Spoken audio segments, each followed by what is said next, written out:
Hi, good evening.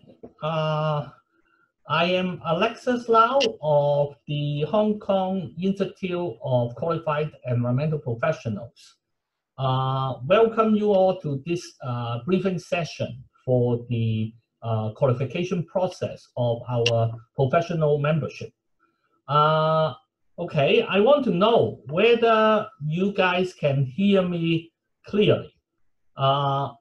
Okay, I noticed that if you can hear me, can you raise your hand? And I want to see how many people can actually hear me.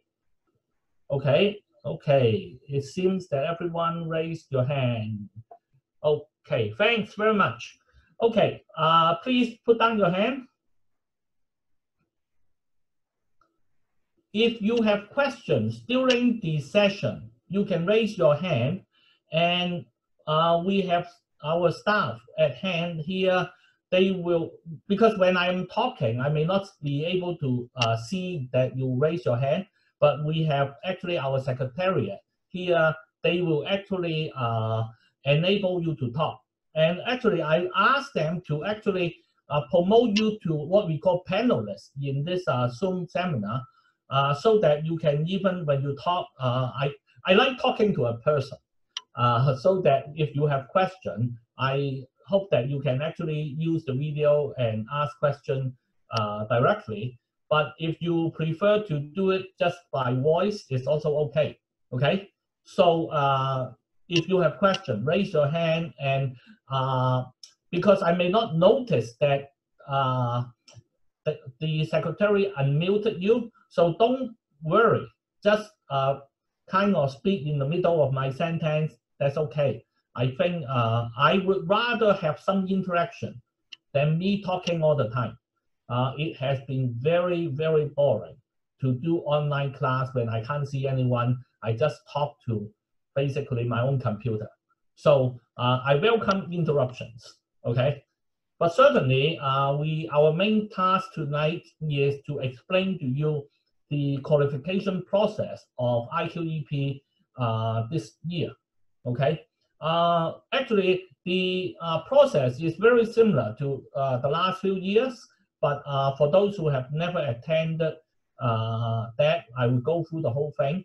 But we have not made any assumption that the virus situation will continue down the right road. So if the virus situation actually lasts longer than we expect, there may be some minor changes. But for those changes, we will inform all those who have registered for the exam. Okay? So if there's no other burning question, I would start the introduction. Okay, no. Okay, so our institution is called the Institute of Qualified Environmental Professionals. We think that qualified professional is very much needed in Hong Kong because we see the society actually is maturing, and in every part of our activity, we want to have environmental management as part of the thinking, so that when we have infrastructure project, we have construction project, when we do a lot of things, we hope that the corporate or the government or any stakeholder, they will think about environment as part of their thinking process. But this means that there will be a lot more demand in terms of environmental professionals.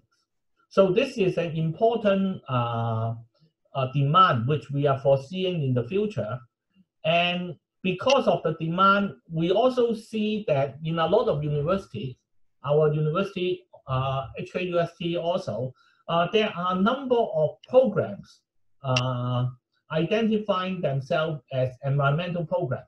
They may be environmental science, environmental engineering, environmental management, or some will have a combination of different topics. Like they may be an environmental program specializing on one particular aspect. Okay, As well as there are also a lot of our younger generation, they're very passionate about the environment and they want to learn about the environment. They want to have a career in environment.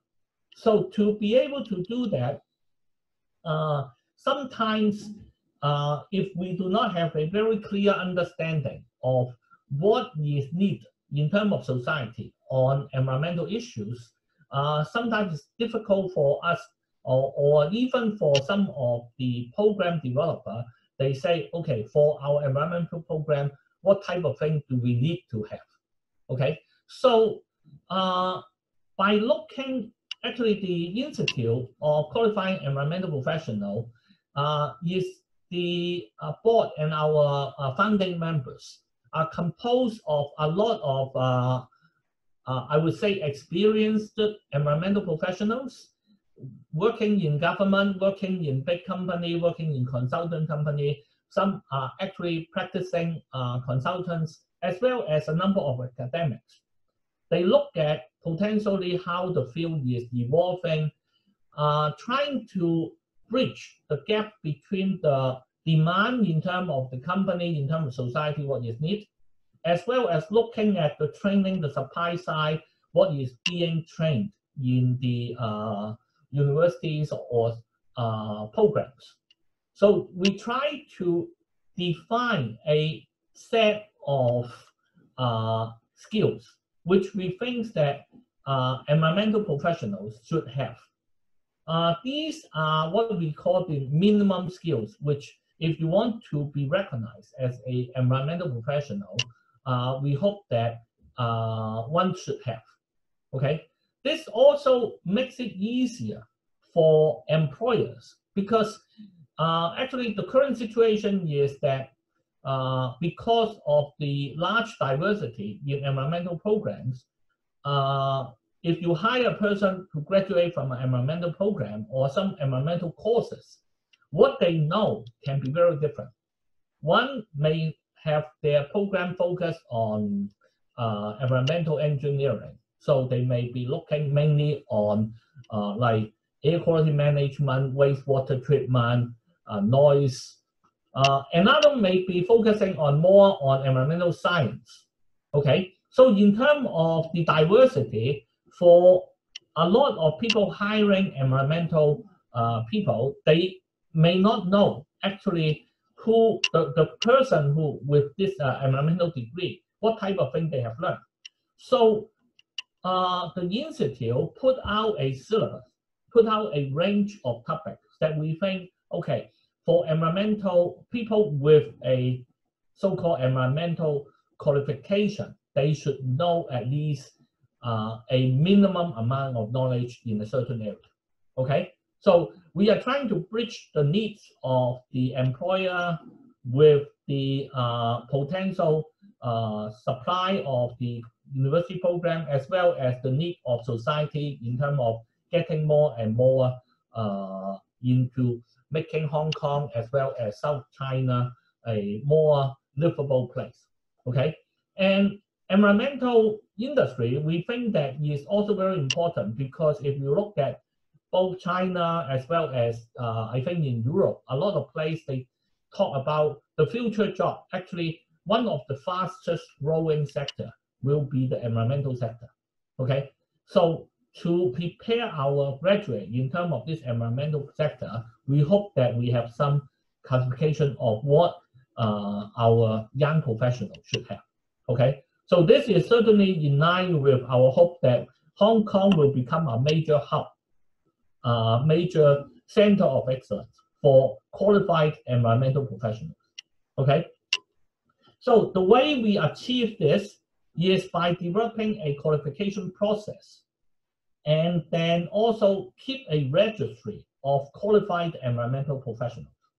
Okay, so this is two parts. One part is we try to discuss among ourselves, talk with stakeholders, and then set up a qualification process. After this qualification process, those members who have been certified or qualified will keep a registry so that when people hire a certain person, they can see whether they are being certified by us as a qualified environmental professional.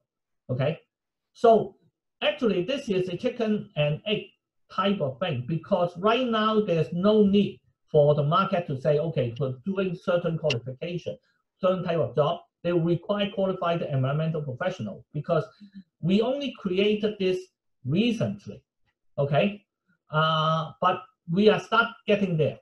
Okay, but as we have more and more people qualified as environmental professional, we are now seeing the market responding.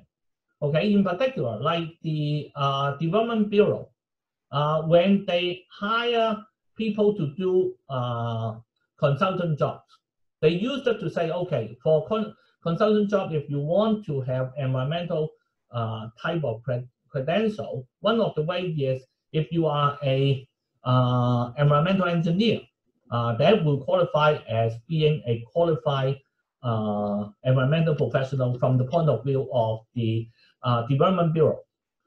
Starting last year, actually, in addition to the qualified environmental engineer, qualified environmental professional, basically our professional member, also satisfied as one of the group which the government, in particular the Development Bureau, recognized as having certification of being considered as an environmental expert in their jobs. Okay, and also there are a lot of companies a few years ago signed a pledge. They will, when they hire people, they will look at the qualified environmental professional certification, basically as a professional member of HKIQEP, as a standard which they will try to use as qualification. So I think with more and more people and the market kind of recognize the qualification, there will be more demand and maybe more jobs will make such type of requirement. And we are very happy to see this type of thing happening. We think that having people having the proper knowledge to do environmental job will make the environmental job much more being done much better. As well as in our ethics code, we also talk about we need to have uphold certain professional ethics. So this will also make sure if something is done wrong, we have a course of action to kind of to be responsible for our work. Okay. Anyway, with this qualified environmental professional membership, now we are actually working with the tertiary institutions to look at accreditation of undergraduate as well as potentially the postgraduate environmental degree program. So this is something we have started since last year, and this will be ongoing for a few years, so that we can actually work with undergraduate and postgraduate programs to make sure that when they produce graduates, their graduate will be properly trained in particular area. Okay, we have no intention of making every environmental program look the same. We actually are very happy with the fact that there are quite a bit of diversity, because environment is really a very big field. We cannot restrict all the environmental programs to be the same. We have some core part which we think all programs which we want to qualify as environmental program by our institute will have certain features, but we do not require it to be a comprehensive requirement. So we can talk about that if there's more interest. But this is something that we are doing right now. And then finally, we are also trying to work with other environmental institutes or professionals, including the environmental engineers as well as other professional groups, so that we can develop cross-disciplinary skill, so that one professional may have multiple qualifications. Okay, so this is our strategy. In terms of our membership, we now have 4 categories of membership. Okay, first of all, I think the most central one could be the professional member. The professional member is what we are talking about today when we are talking about the qualification process. For professional member, you have to go through a relatively, I would say, a very rigorous qualification process. Okay, and then after passing that, the person will be registered as a professional member of HKIQEP, and then like I mentioned earlier, if they participate in Development Bureau's tender process, they can be counted as one of the experts with sufficient environmental training. Okay, about meaning that one group higher than the professional member is the fellow. The fellow themselves has to be professional member to start with. Okay, if you are not a professional member yet, there are two other classes you can join. First, if you are still studying in university, or actually if you are studying some type of environmental course, you can register or you can submit to be a environmental student, HKIQEP student member. So the requirement I will go into a little bit later. But if you finish, if you are now working, not attending school, you can, if you have some background or some training, you can apply as an associate member. Okay, maybe I go into a little bit more detail of this field classification. First of all, student membership. Student membership first is, we hope that anyone applying is about 18 years old. And then most likely they should be in a degree program or a course in the environmental field. Okay. And then they are supported by a professional, HKIQEP's professional member, or a fellow or a founding fellow. Okay, if you don't know who are this person, we have a website listing all our professional member, fellow, and founding fellow. So you can go into that website. If you study in a particular university, you may be able to find some of the professors in your environmental programs, which are our member, our professional member, or our founding fellows. Then you can ask them to recommend you as a student member. If you have problem finding propose a sponsor, then maybe you can even contact us, and then we can see if there are people in your area near you that can make the recommendation. For this, the main thing is you need to be studying. And actually, you can click the membership form here. We will put this out on our website later, but you can find the application form. You submit a proof of student membership with some like your student ID may have some expiration date. Then you become a student member. Student member, you pay a one-time fee of $200, and then for the rest of the time you are studying, you don't have to pay any more fee. Okay, so if you are a year one student in a university, I think it's much better to apply when you're year one, because a lot of time in my program, students start thinking about joining this type of membership just before they graduate. Sometimes it's you're actually missing a lot, because when we organize activity, sometimes members have discounts. Sometimes we even have free ticket for student member. Okay, but the membership for student member is only one time. Whether you apply at year one or year four is the same. So I strongly encourage people who are studying, apply as early as possible. Okay, as student member. So once we receive your membership with the payment, we will review the thing and make recommendation to the executive committee, and the executive committee look at the thing usually it's a very straightforward process.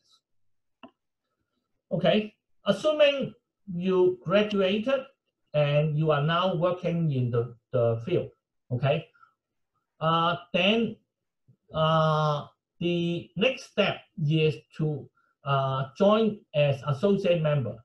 To become an associate member, we hope that you're really interested in becoming a professional member. So you should have an intention to become a professional member. That's why we want to engage you as well as work with you so that eventually you can apply to be a professional member. What is needed is that you graduate with an environmental degree or in a discipline that is related to environment. Okay, so this is right now, because we have not accredited our UG program yet. So right now we define the fields that is related to environment relatively broadly. So for any science and engineering degree in Hong Kong, in the standard UGC supported university, as long as you have a science or engineering degree, we will consider that degree to be acceptable as an environmental related degree. Okay? Any question? Is there a question? Hello?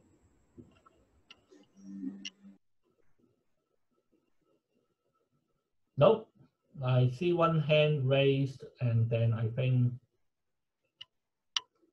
if not, I will continue. Okay. So if you do not have a environmental degree, but you have worked in the environmental field for not less than 5 years, okay, you can also apply as an associate member. So there are two possibilities. One is you have an environmental related degree, and currently it is any science or engineering degree. But if you are not science or engineering, but you think your degree is related to environment, like maybe a geography degree, because we actually use a lot of things related to geography, you can basically apply and let us determine whether the degree is environmentally related. Because we say science to an engineering, that is really just for easy general reference. But if you have a degree you think that is also quite environmentally related, you can apply and let the membership committee take a look and see whether that is acceptable. Okay, so with that, again, you need one of the founding fellow, or professional member to help nominate. Okay, so the only difference here is that for associate membership, you should have a degree or have worked in the field for about no less than 5 years. Okay, so you can get the application form from the QEP website, and then when you submit your form, your sponsor, which is our professional member fellow or founding fellow, they will check, they will countersign, and then submit the application. The application fee is $300, and then there is an annual subscription fee after the first year, also for $300. Okay, and for associate membership, once it's approved, then every year the associate member has to fulfill a requirement of continuous professional development of 10 credit unit, which is typically equal to 10 hours of attending professional development courses. Okay, so that's associate membership, which I would recommend all those of you who have not yet gone through the professional membership process, join as associate member. Okay. Okay, now let's talk about how to become a professional member. To become a professional member, there are a few requirements. at the time when you apply to take what we call professional assessment, there are two professional assessment steps, which I would elaborate a little bit later. By the time you become a professional member, you also need to be a recognized member of one of our institutional partners. I would list who are our institutional partners a little bit later. Okay, so one of the requirements, because of the way HKIQEP is constructed, you should be one of the recognized member of one of our institutional partners. Okay. Secondly, you also meet the academic qualification requirement as well as the work experience requirement of HKIQEP. Okay. The academic qualification is you get a degree from the qualified environmental program, or you have long enough working experience. Okay. Again, I will go into a little bit more detail later. Okay. For support, you need to receive support from 3 professional member, founding fellow, or fellow. Okay. They should know you personally, and they can also write support for you in terms of your ability to lead a professional team. And then finally, you complete and pass the qualification process, which I will talk about in this briefing. Okay, so a few things: be a IP member, have the qualification, and then get support by the member. Okay.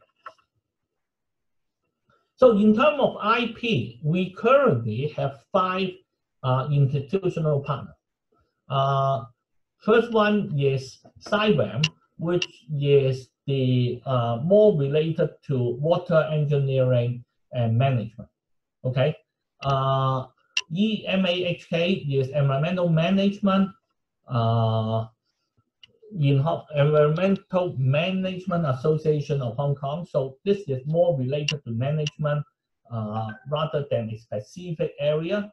Hong Kong IOA, Hong Kong Institute of Acoustics, which is a lot to do with noise. HKIEIA is the Institute of Environmental Impact Assessment. And then also Hong Kong IEPO. Hong Kong IEPO is the Hong Kong Institute of Environmental Protection Officers. Okay, so to become member of HKIEPO, you have to be working in the government on environmental protection. So most of these are people from Hong Kong EPD. Okay, for the other 4, you may be a consultant or you just work in a particular area, you can apply to be their member. Okay, but their recognized membership actually is not just their regular member. Like for CIWAM, you have to be a corporate member. For EMAHK, you need to be a certified member. IOA and IEIA, you also have to be corporate members. Okay, so there are specific membership class that you have to achieve in this organization before you can join as a professional member in HKIQEP. Okay, for the EPO, for the government, you just have to be a member, meaning that you have passed through all the admission tests by the government to become at least an assistant environmental protection officer. Then you can join them as a member of HKIEPO, and then you can apply for our professional membership.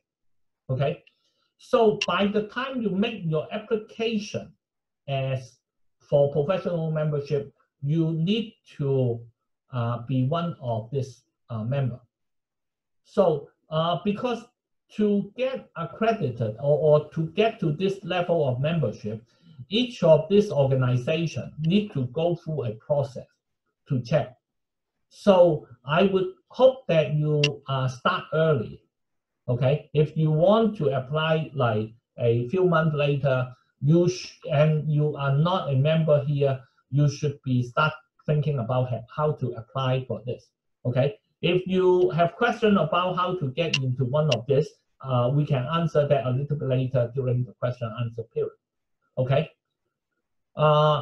So this is our institutional partner requirement.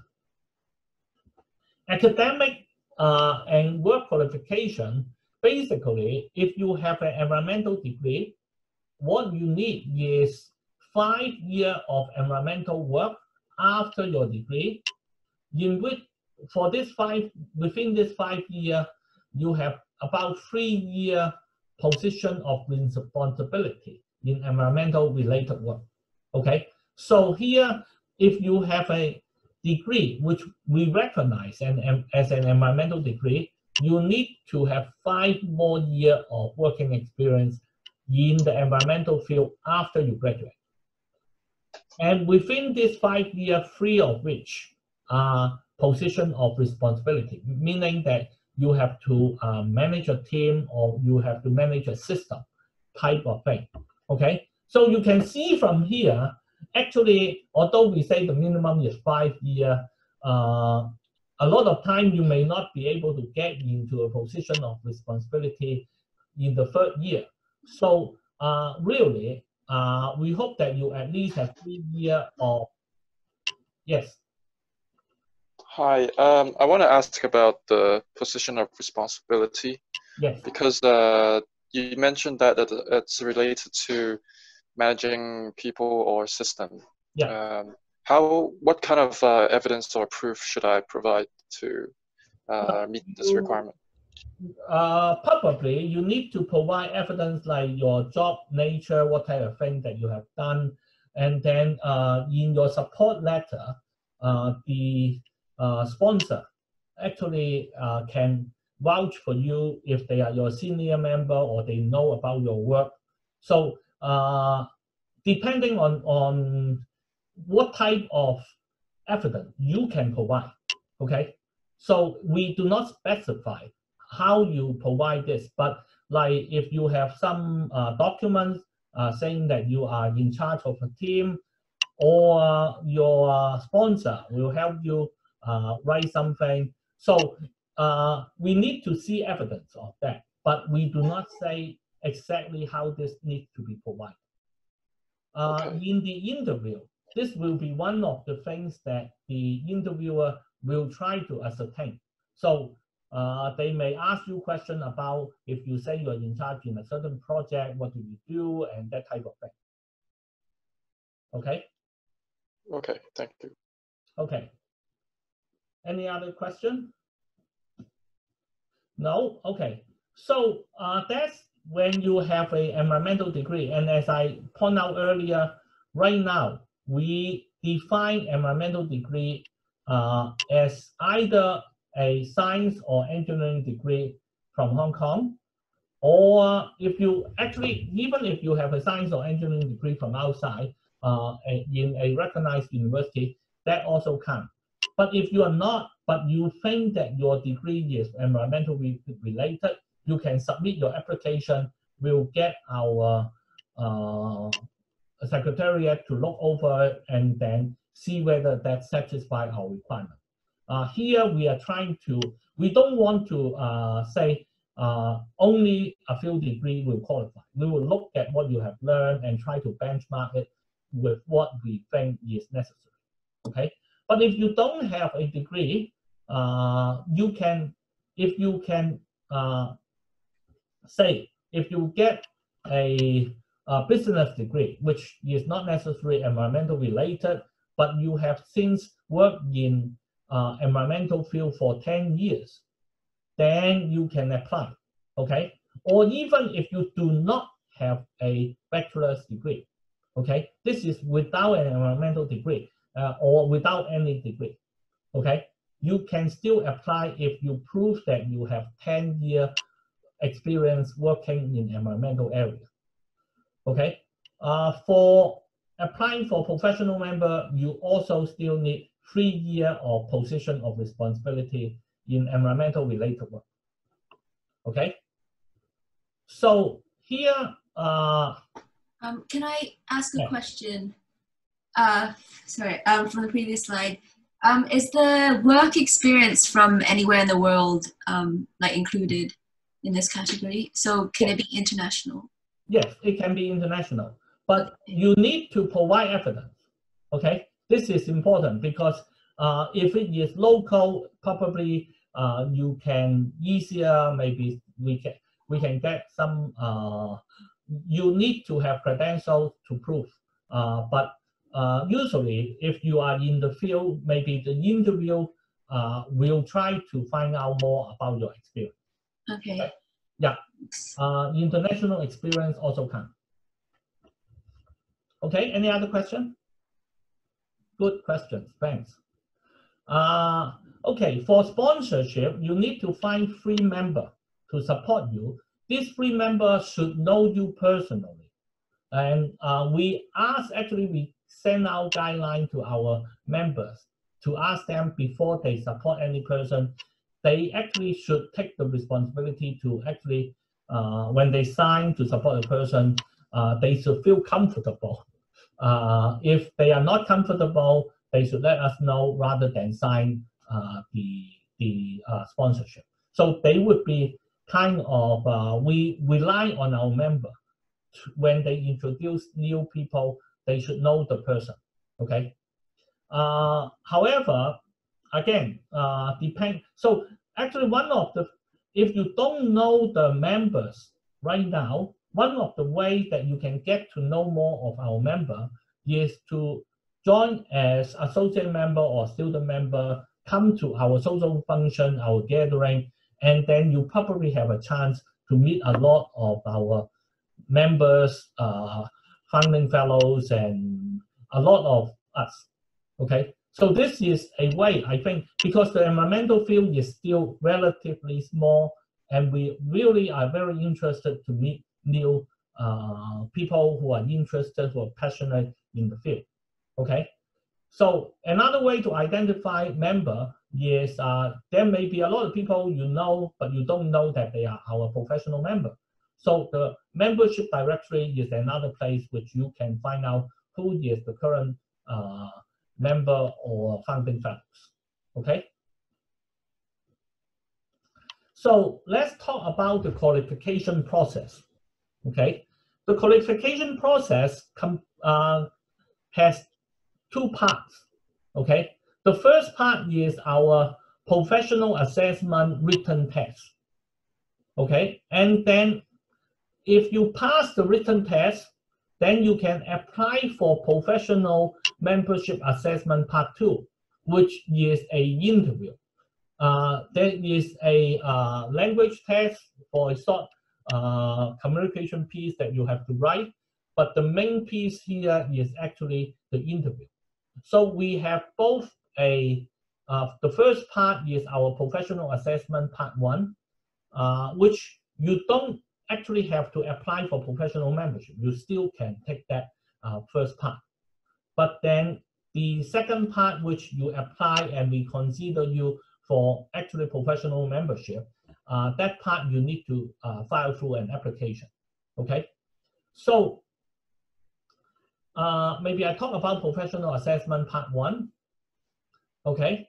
So here, like this year, the application time of the professional membership part 1 is from 1st of May to 30th of June. After 30th of June, we will look at how many applications, and the date of the exam is the 15th of August. So this is usually on a Saturday. If there was a weather reason we cannot have it during that day, we will shift it for 1 day. Like if there's typhoon signal number 8 or above, we probably will postpone it, and usually we'll have it happen the next day, which is the 16th of August, okay? If both day is in typhoon, we will tell you probably through email or other means to let you know what is the new arrangement, okay? But thanks for the last few years, it's okay, we don't have to shift any time. But this professional assessment part 1 is actually a 3-hour exam, okay? Okay, how to participate first? Okay, to participate, you have to pay the application fee, submit the application form in from 1st of May to 30th of June for the Part 1 assessment. Okay, so when you apply, you specify you're applying for the professional assessment Part 1. Okay, you have much less things to fill in the application form. So you just pay the application fee, complete the online form, upload your payment receipt, and then once we get your application and sees that this is okay, we think that your information is complete, we'll send you a confirmation. In addition to that confirmation, we'll give you a study guide, basically outline the syllabus that our qualification panel want to assess. Okay, that is not a 100% exclusive or 100% inclusive syllabus. So there may be some question, a few questions that is not covered in the study guide, but there should not be a lot of questions not covered. Okay, so environment field is moving very fast. So sometimes we want to make sure the new things are included, but we may not update the guide as fast. So, but from past few years' experience, we would not have more than a few questions beyond what is in the study guide. Okay, so you receive the study guide, you can start looking at it, and then by August 15, you attend the exam. Okay, this is an exam we will get the result out to you quickly because this is a multiple choice exam and then we can mark it quite easily. Okay, there are a few things to notice here. As I mentioned earlier, if there's any weather reason we cannot have the exam, it probably will schedule 1 day later. Okay, if both days are not possible, then probably we'll make announcement to you through email or using our website. Okay, if you pass, the result is valid for 5 years. This is important because to pass the qualification process, you have to pass the professional assessment, the first part, as well as the second part. The first part assessment is valid for 5 years. So if you pass the first part, you have a total of 5 years to actually make sure that you are ready for your interview. And then at the interview, we will assess whether you have the required experience, as well as whether you have the membership requirement and all that. Okay, so when you take the first part exam, you really can be any time after you finish your degree. Right now, we do not recommend students who are still studying to apply for this first part assessment, because if you are still studying and you apply for this exam, you pass. Okay, because you are still a student, and by the time you graduate, you still need 5 years of working experience before you can take the written part, the second part. So if by that 5 years, your first exam result will have already expired. So if you are a student, we thank your interest, but we will recommend that you take the exam at least after you finish your degree.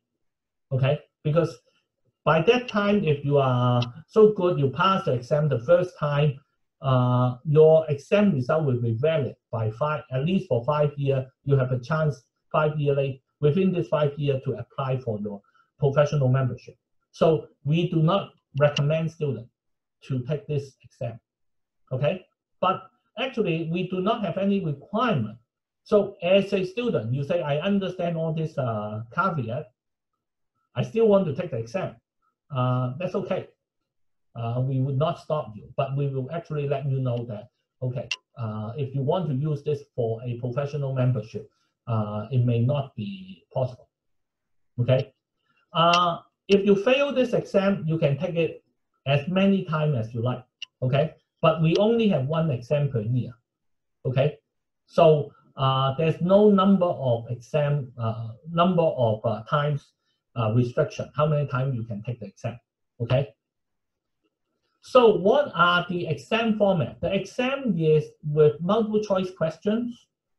There are totally 100 questions, and you need 3 hours to finish this in 3 hours. If you know the stuff well, some of the attendees have completed this maybe 1.5 hours. So 3 hours should definitely be enough. The entire exam is closed book, so you cannot bring in any electronic device which do the with telecommunication capability. You can bring a calculator, okay? But this is a closed book exam in English, okay? There are 6 subject areas, okay? These 6 subject areas is environmental science, management, and policy, which is a big subject area. So the number of questions here related to environmental science, management, and policy are actually more than the other subject areas. The other 5 subject areas include air, noise, waste, water, as well as EIA and health assessment. Okay, so totally there are 6 topics. To be able to pass this exam, you actually have to attain a pass score for each of these 6 areas.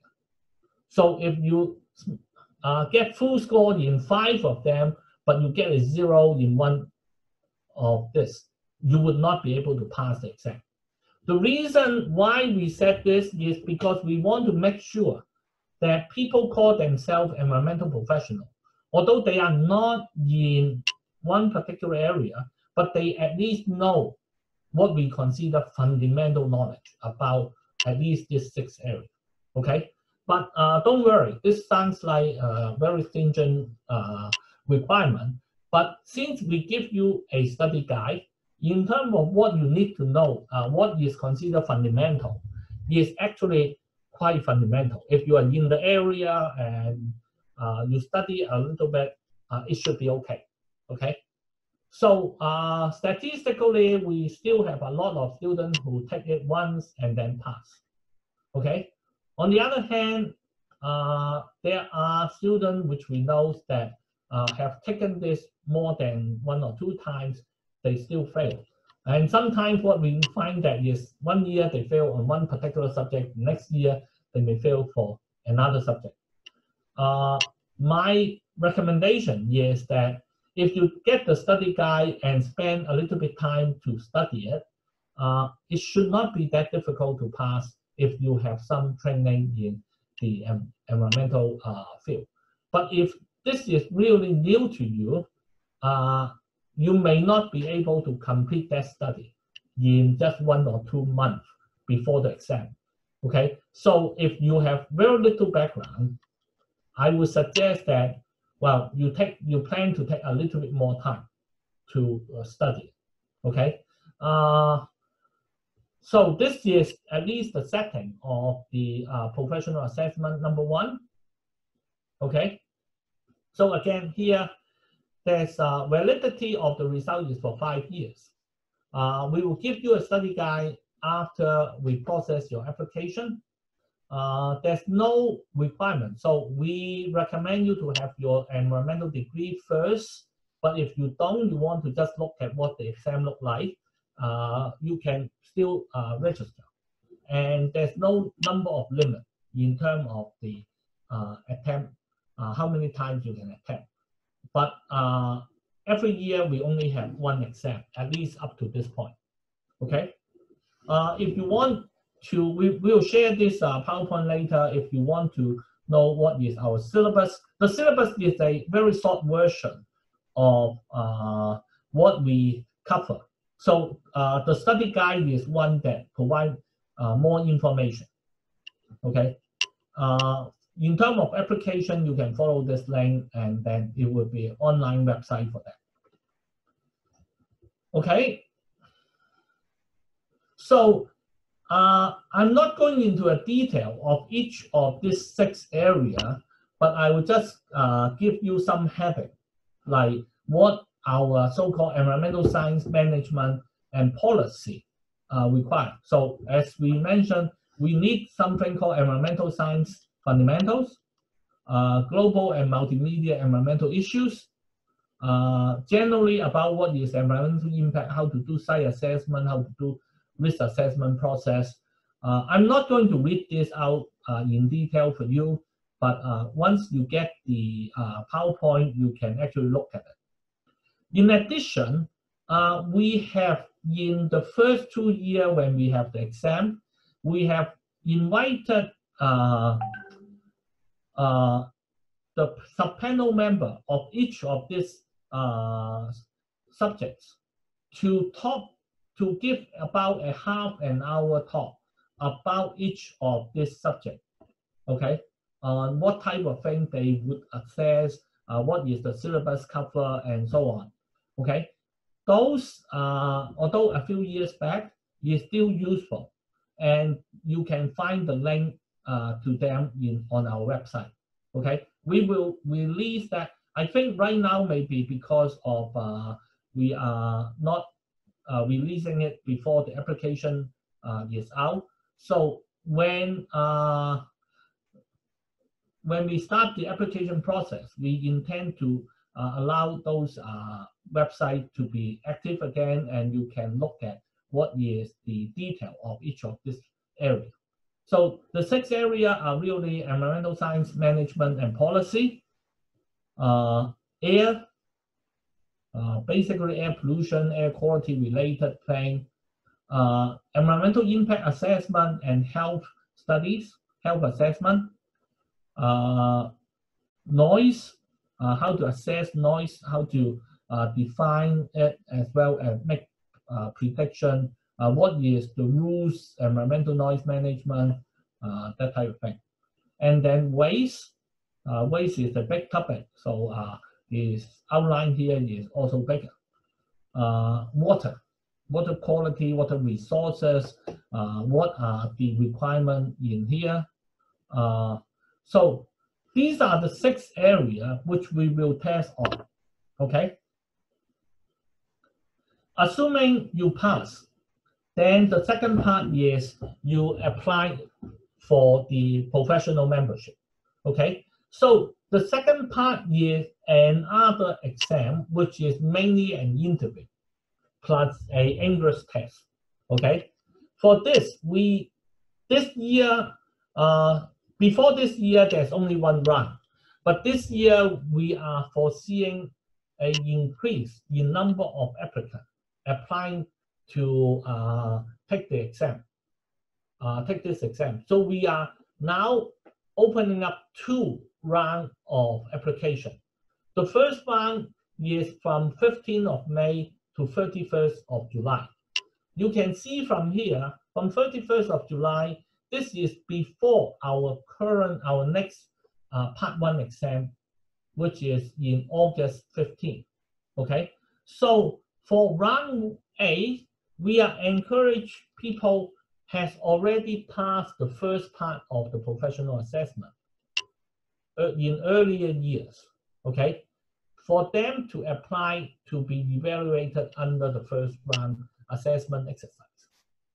If you are planning to do everything this year, so you have to apply the part 1 exam this year, you will receive a notice around September to tell you whether you will pass or not.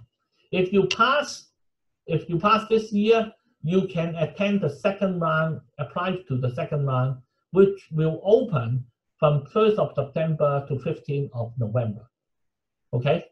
So this is kind of new here for people who have already passed the first part in previous years. We recommend you and encourage you to try to register early if you are interested in that, because we are foreseeing there may be more people applying this year, okay? So we strongly encourage people who have already get a pass in Part 1, try to apply within this particular period before July 31st. Okay? However, if you are taking the exam this year, the written exam this year, then you have to wait until you get your result to see whether you pass or not. If you pass, you have up to November 15 to apply for this year's written or interview assessment. Okay? So to have the application for the interview or professional assessment Part 2, first of all, you have to show that you have passed Part 1. So we have the record. You just tell us which year, what candidate number you have. Then we can find out the record and then verify that you have already passed Part 1. Secondly, we need, by the time the application period closes, which is, if you, for one run, the 31st of July, for round 2 is the 15th of November. By that date, you should be already a member, a recognized member of one of the IPs. Okay? So this is something I warn you again, because it takes some time for the institute to process your application. So you may find that if you do it in the last minute, you may not be able to submit at the end because of the certification of your level of membership in the institutional partner. If they say they cannot make certification, then your application form is incomplete and we cannot admit you to the interview that year. Okay, so make sure you are already a institutional member, institutional partners membership, right type of membership. Okay. There are also requirements of number of years of experience plus the requirement in terms of position of responsibility. So you need to fill those information and give evidence in the application form to confirm that. Okay. So if you want, you can download the application form and then see what type of details they will ask you for. Okay. So again, we have 2 rounds of applications for professional assessment Part 2 this year. This is for candidates who have already passed the first part assessment.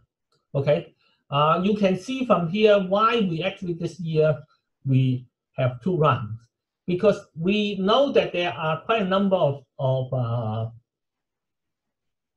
people past the first part, they accumulated, maybe they are saving experience and so on. But if one takes the exam in 2016, the expiry date for that exam is 2021. Okay, so this is one of the last year they can use this exam for support of their membership. Okay. So if they take the exam very early, passed, and then they want to be our member, this is the last year they can use the first year exam. And we are seeing still there are a number of people who have passed in the first exam and then they have not gone through the second part yet. So we are expecting that some of them will actually apply this year and there will be a lot more people. Okay. So we try to preempt that by making sure we have enough days set out for the professional exam.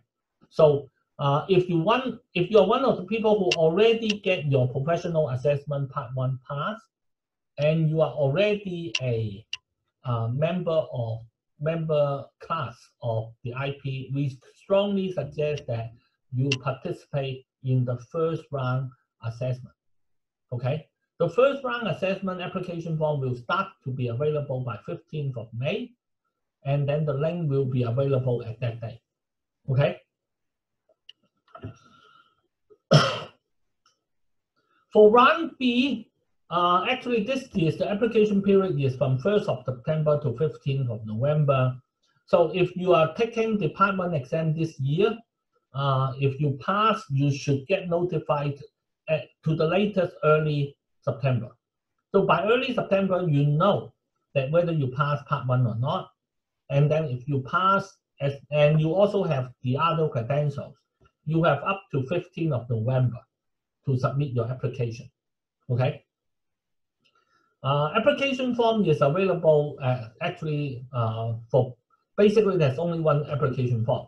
So it's the same as round 8, okay? And then you need to apply through a link which we will provide in 1st of September, okay?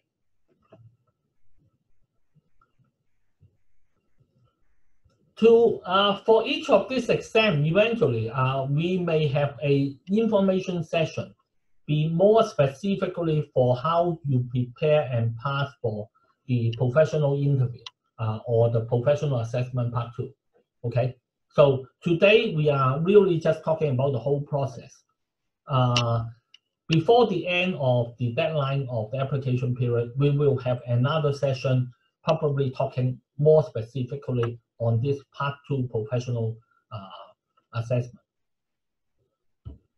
Anyway, the process of application is, well, assuming you check that you meet all the requirements of professional membership, particularly in terms of number of years of working experience, number of years of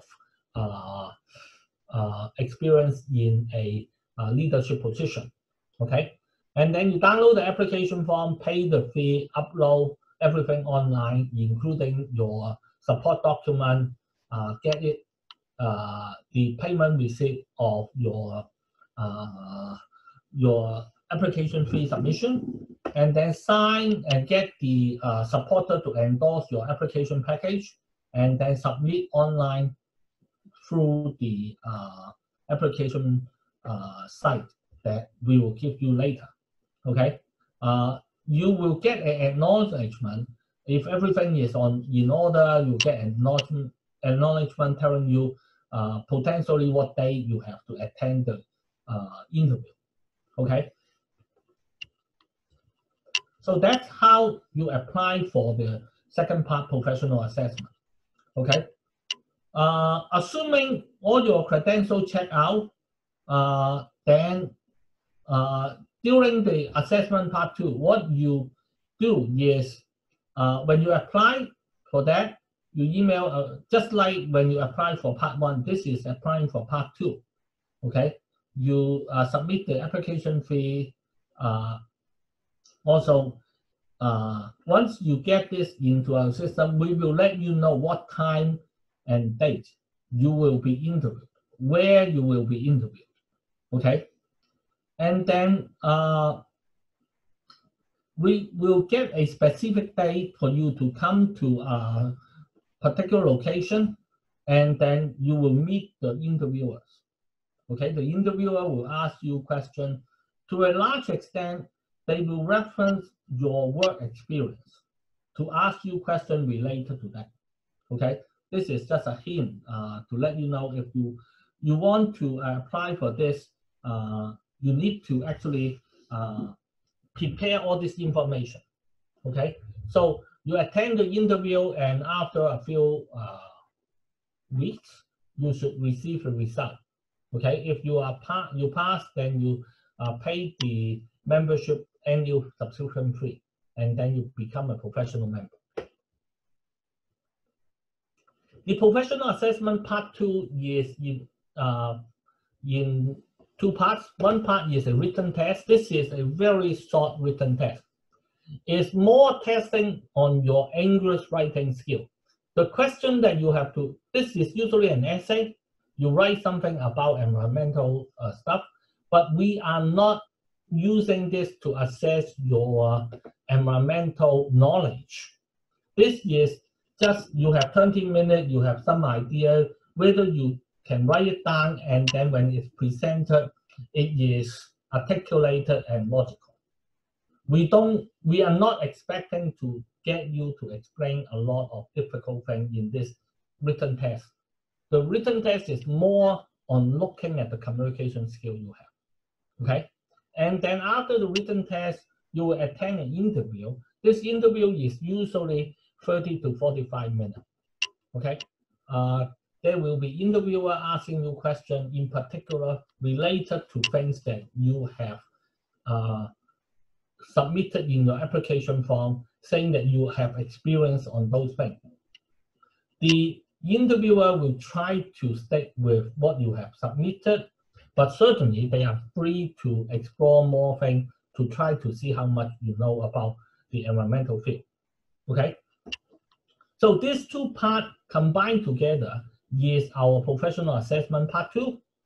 And then the tentative date, we have set like the last 3 weekends of October is for round 1, which is people who have already passed the part 1 exam.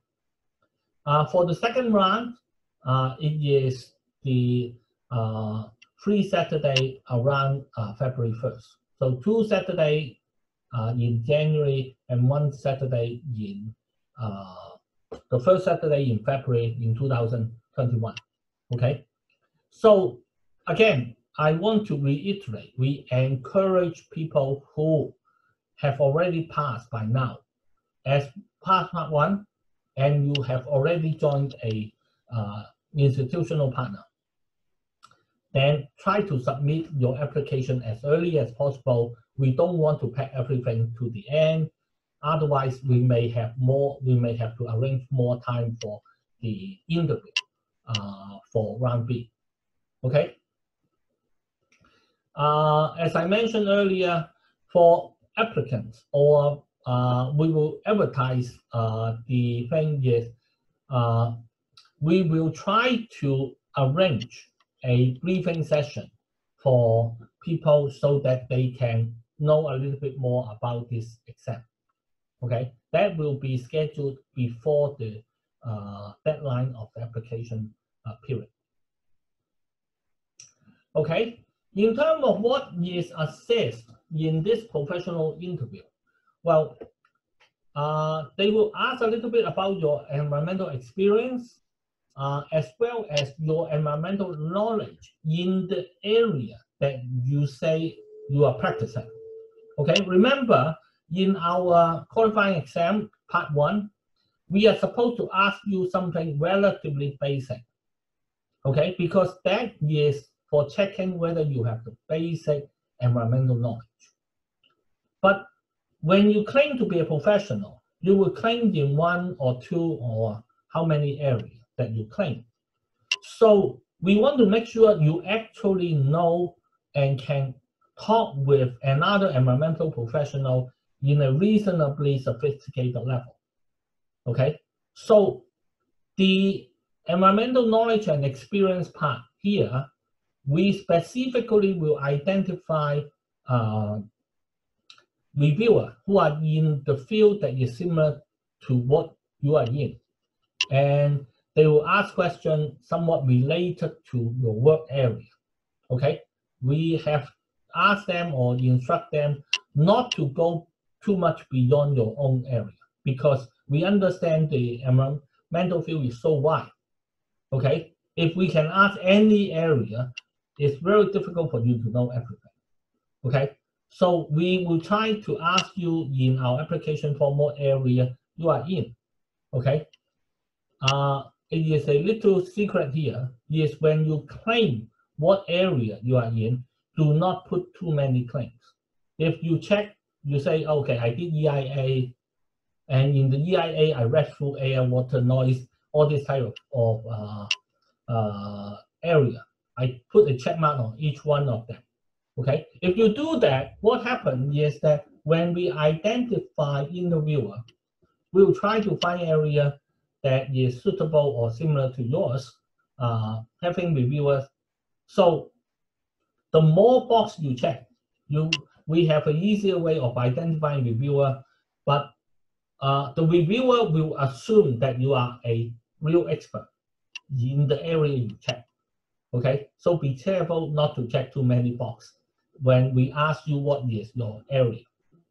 Okay, so that's the reason why we look at your environmental experience and knowledge in the area you claim to be your expertise. Okay? For area that is not your expertise, we use the minimum multiple choice to ascertain. Okay? And then we will also ask you about your management experience. We talk about you should have 3 years before in terms of managerial experience. Okay? We also hope that environmental professionals are aware of current issues, current legislative issue, like how is our approach in terms of energy saving, how is there are some awareness of things like that. We do not want or require you to be the expert, but if, well, one of the ways to see whether a person is passionate on something is see if they pick things up during their leisure time. Okay, so in a sense, the awareness of our policy and legislation is something we want to check how sensitive or how much engagement the particular member, potential member is with society. Okay, so aware of current environmental policy and legislation actually is important part. Okay, and then there are two other parts. One is communication skill. Communication skill is tested at least 2 places.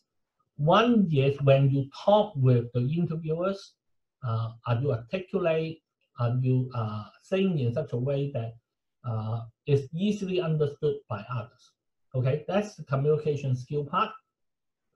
And also there is a professional ethics and conduct.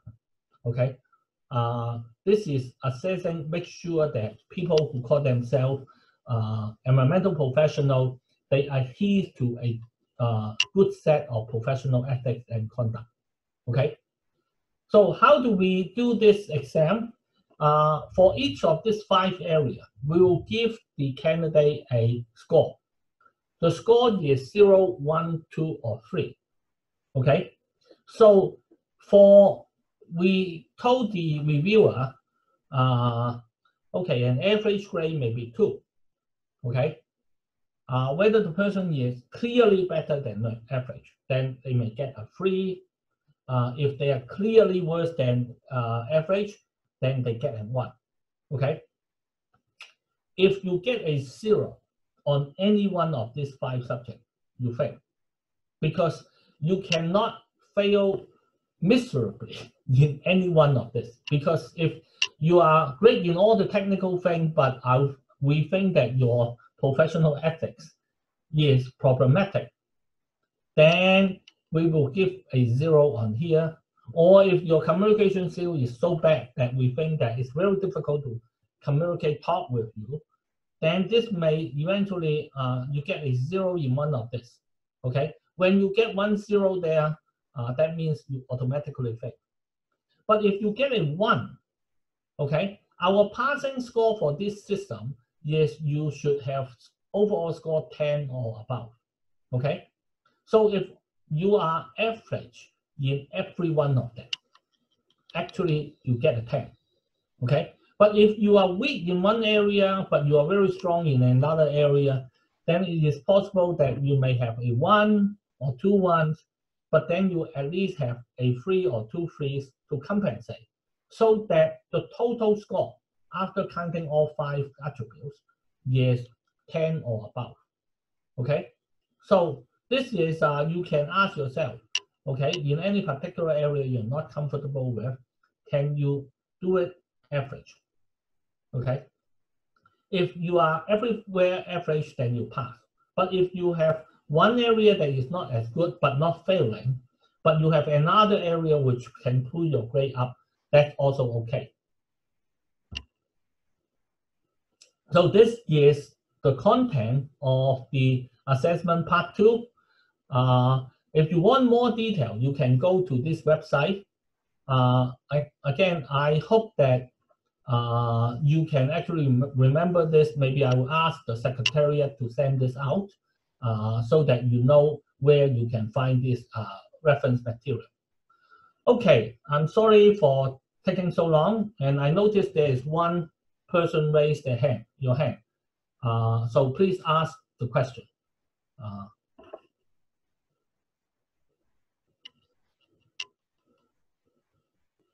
No more question?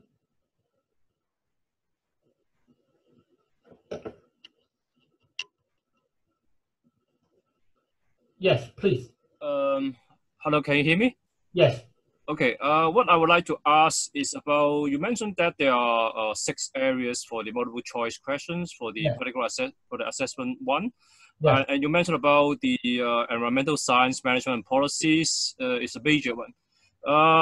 I would like to have some clues for, like out of 100 multiple choice questions, roughly how the split of the questions among all these 6 areas. Well, it may vary a little bit from one year to another. You have to understand that sometimes it is a question can be classified more than one of this. Okay, like a EIA question may be on air. Your environmental science question may be related to waste. So we cannot strictly speaking tell you what is the percentage. But I can tell you that the environmental science and management will have a more, in terms of total number of questions, will be a little bit more, but it's not as much as half. Okay, so the relative size of what is shown here, okay, is approximately the balance we try to get. So the 5 individual areas, air, water, waste, noise, and EIA, those are kind of, we try to make it equal in terms of number of questions. But again, I mean, a question can be in air as well as in EIA. Okay, so you can have double count and all this type of thing. And then there are a little bit more questions on overall environmental science, environmental management, and environmental policy. Okay. What I'm asking this question is because you mentioned in that point number 3, you mentioned that pass score in each of the 6 areas. So I suppose that, for example, in air, there will be, let's say, around 15 questions or whatever number of questions that I have to get a pass. And also, what would be the passing mark for each of the session? I mean, the again, we don't give out the passing mark at this point, but let me put it this way. Since there are 6 subjects, if you divide 100 by 6, then you can see we do not have more than, say, on average, it may be, if they are all equal, okay, then 100 divided by 6, you have less than 20 questions, at least in the individual area. So we don't expect you to, if you have, say, 20 questions, we would kind of look at maybe half of that you have to pass, okay? But the passing mark is not just, so if the number is less than, say, if the actual number of questions is less than 20, maybe 15, then maybe you need to have passed around half of that. So that's the idea. And these questions that we set out, what we consider fundamental questions, is not questions that we try to get something to trick you. We don't try to, because we want to make sure you have fundamental knowledge. We are not trying to get you to have very complicated thing, okay? So don't worry about, if you study the study guide, we think that you should have a good chance of knowing it. But if there is an area like air you never heard before, then maybe you spend a little bit more time there, okay? And how many choice that is available for each question? Is it 3 choices, 5 choices? It depends on the question. There are some true or false questions. There are some that have 3 things, you have to combine them. So it's the standard multiple choice question. I don't think they have, typically they may have 4 or 5 choices, but it depends on the question. Yeah. Well, in other, like multiple choice questions, maybe very common in the Americas. that we have some samples that we would have some appreciation of the level of Actually, if you things go like that. to the, because I talk about there are more detailed description of each of the area. If you go and look at the YouTube recording of those, I think most of them has one or two examples they use to solve. Okay, not a lot, but in the YouTube videos, they talk about the exam, and then you can see from there. So you mean that there are some videos in the YouTubes that is talking about various subject areas here? Yeah, for each of these subjects, we have, when we first have this briefing, it's not just me. It's me talking about the general thing, and then each of this area, they talk about what they do. So there were recording of that, and some of them give example of their one or two of their questions. How could I get to know that these videos at the YouTube? I think this can be found on our website. I will make sure that in the place where you apply, submit the application, we'll make sure that the link is there so that you can find those introduction. Okay, thank you very much.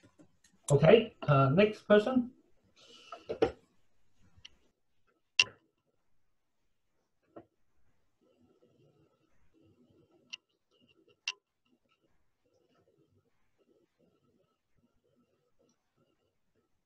Yeah, I think if you raise your hand, please you can start to talk.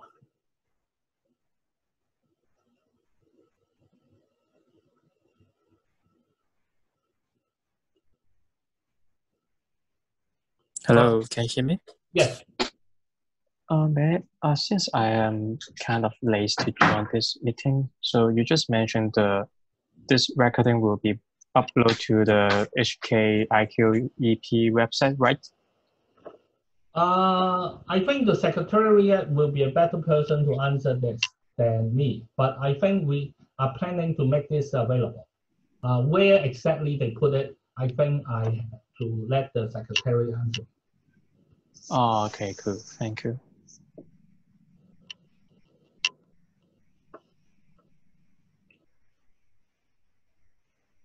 Any other question? Yeah, if you notice that usually if we allow you to talk, you still may have to unmute your own mic to begin talking. Okay, I think we have one person raise the hand. Sorry, this is Sarah from the qualification panel. I just want to give an update about the links. Okay, the syllabus orientations from 2017 videos are on YouTube. The links are on the HKIQEP website.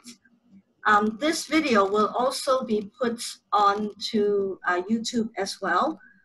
Unfortunately, we're having a slight difficulty with updating our website. So we will most likely put the link for this video on our Facebook page. So if you don't mind, you can go to Facebook, HKIQEP Facebook page to find the link for this video. And we'll fix our website as soon as possible. Okay. There's still one person raised your hand. Is Wang Ning Chair? Huh? Yes. Okay. Right now I haven't been you know, like the institutional partners members yet. So what would be advice for you? I think that the consideration would be I've been putting through our applications to the Hong Kong, is it Environment Management Association Hong Kong? Okay, EMA. Yes. So you mean but if I don't get these certified members, but I go for the examination. You are talking about the written exam or the... No, the multiple choice, because right now I am not a certified member yet. Multiple choice, that's okay. You don't have to be the member. But the point would be if I getting through the multiple choice questions and I would like to go through the part 2, sure. I have to be a certified members of this association. Yeah. Yes. Yeah. So, but I don't know how frequent that they have their membership review. But I mean, this would be the thing that I have to sort out. But it would appear to me that it would be better for me to sort all these membership issues before I make the applications, even to go for the part 1. For part 1, since you have validity for 5 years, I don't think it is actually necessary for you to first get the institutional partner membership. And also, if you go and pass part 1, it actually can show to some of the employer as well as some of this institute that you actually have some qualification, some knowledge. But definitely, before you go for part 2, you need to be certified or recognized member of one of the 5 IPs. Okay. Okay? Okay, yes. Okay. I don't know how to put down my hand, actually. Sorry?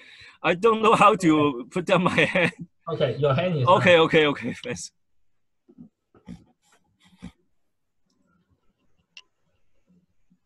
Any other questions?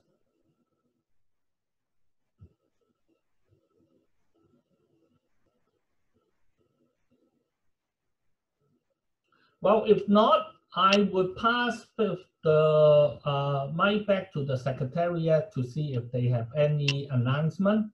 And thanks very much for attending this briefing session.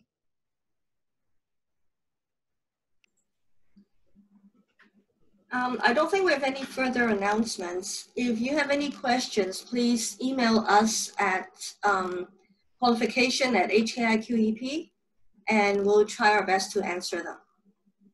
Okay. Thank you very much. Well, thanks again for attending.